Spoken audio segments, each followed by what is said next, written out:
协助到中高龄的乡亲会当进入到劳动市场。劳动部的劳动力发展署分嘉南的分署，第一届甲超商来合作，邀集到有意愿来体验超商工作的中高龄的乡亲，到门市来学习实做。体验结束了后，就直接来面试，互这个劳资双方拢会当生事事成。 欢迎光临，欢迎光临。你好，欢迎光临。你好，欢迎光临。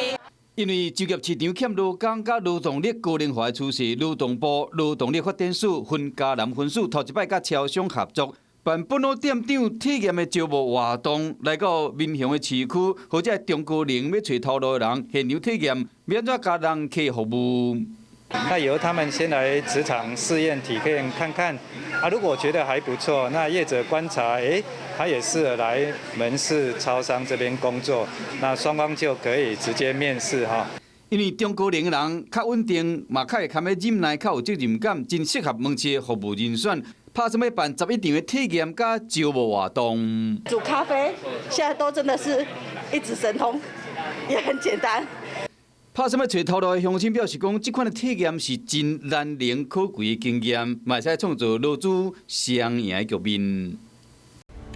我是陈雅玲，想要跟我一起从零掌握天下事吗？赶紧按下华视新闻 YouTube 频道的订阅按钮，开启小铃铛，跟我一起探讨公共议题，给您最专业的华视新闻。